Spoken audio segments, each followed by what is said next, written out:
દાદા હરિની વાવે. તો ચાલો જઈએ આપણે આ વાવની મુલાકાત કરવા.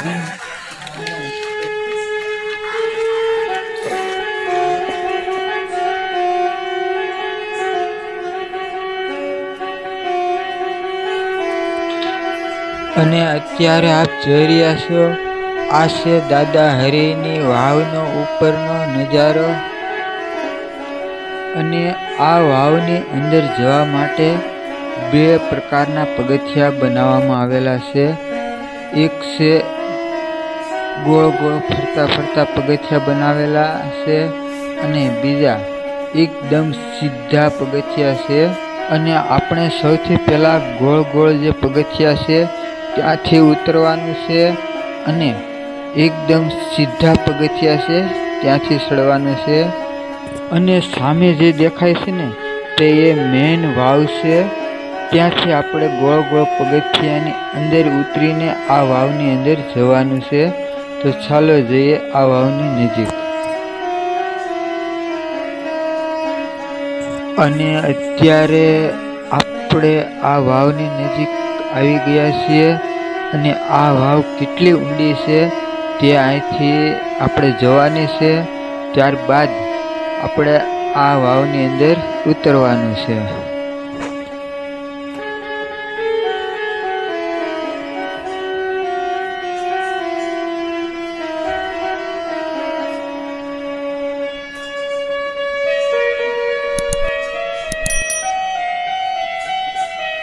તો અત્યારે આપ જોઈ રહ્યા છો, આ છે મુખ્ય વાવ, જે કેટલી ઊંડી છે એ અહીંથી આપ જોઈ રહ્યા છો. તો આ વાવની અંદર આપણે જવાનું છે અને આ વાવની પાણી જળપાન પાણી હાથમાં લઈ અને મારે તમને બતાવવાના છે. તો આ વિડીયો જોવાનું ચૂકશો નહીં. તો ચાલો જઈએ આ વાવની અંદર. આ વાવની અંદર જતા આવી રીતે ગોળ ગોળ ફરતા ફરતા પગથિયા આવે છે, જે 1 માળ 2 માળ 3 માળ 4 માળ અને 5 માળ સુધી આવી રીતે ઉતરવામાં આવે છે.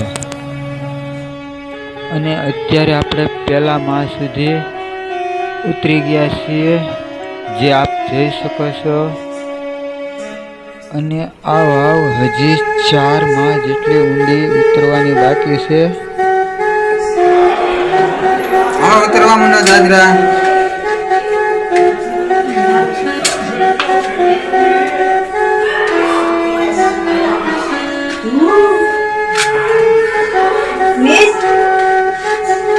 અહીં દાદરા એટલા બધા ફરતા ફરતા છે અને ઊંડા છે, કઈ દેખાતું પણ નથી.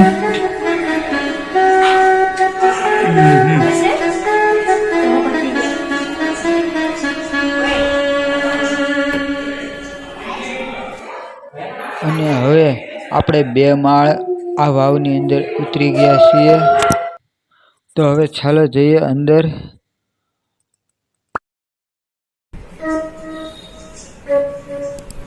તો આથી ચાલુ થશે.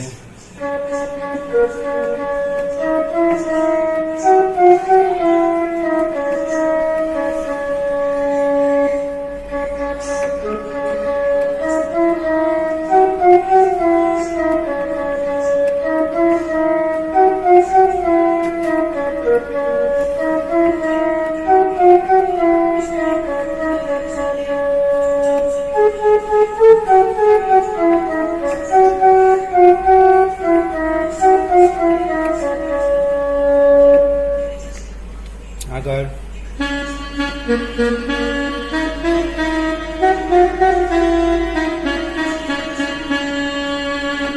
આ વાવનો વિડીયો બતાવી રહ્યો છું,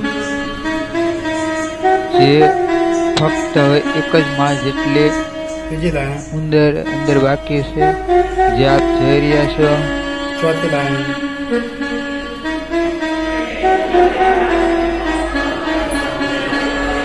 ઊંચો.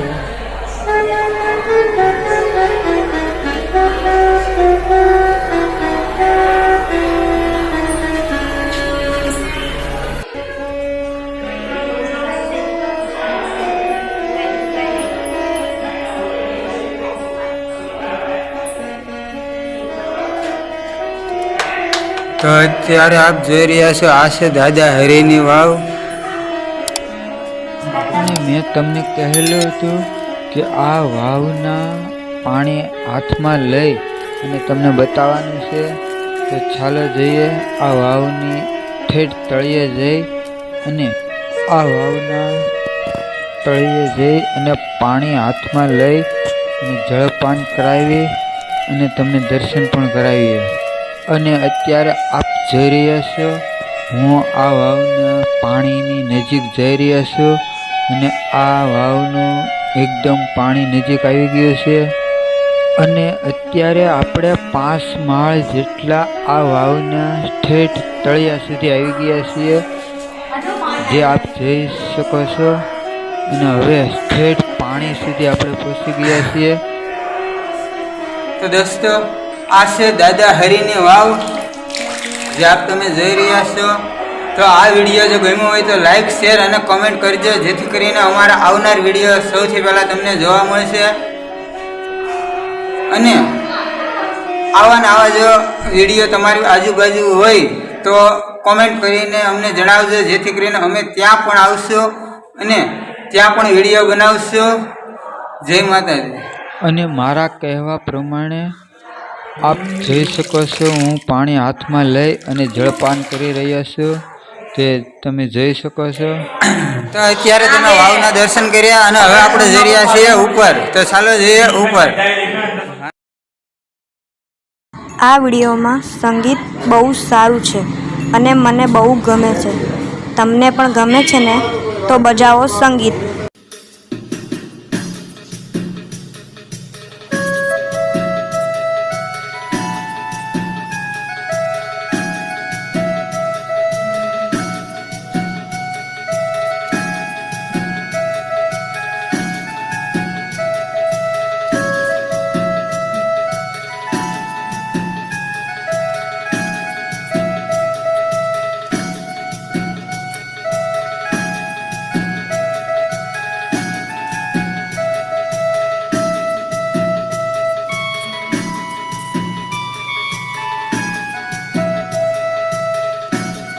અને અત્યારે આપ જોઈ રહ્યા છો આ વાવનો અદ્ભુત નજારો, જે મન મોહી લે તેવો છે. અને અહીં ચારે બાજુ કેવું દ્રશ્ય છે જે તમે આપ જોઈ રહ્યા છો.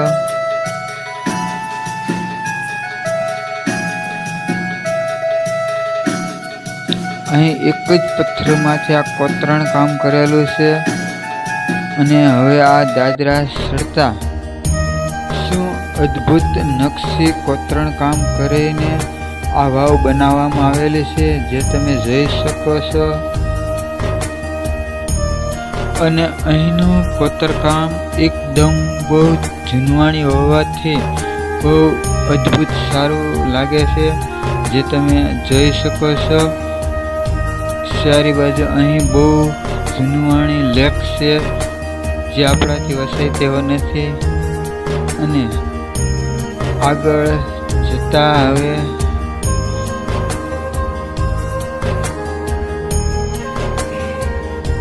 આને કહેવાય છે સાંકળ. અને હવે આને તોરણ પણ કહેવામાં આવે છે, જે અદ્ભુત નજારો આપ જોઈ શકો છો અત્યારે. અને અત્યારે આપણે આવી ગયા છીએ આ વાવની એકદમ ઉપર, જે ઉપર ચડતા કેવો અદ્ભુત નજારો દેખાય છે. તો અત્યારે અમે આ વાવની અંદર ગયા હતા અને હવે બહાર આવી ગયા છીએ. તો હવે આ જોઈ રહ્યા છો, આ બહારનો ઉપરનો નજારો આવો છે.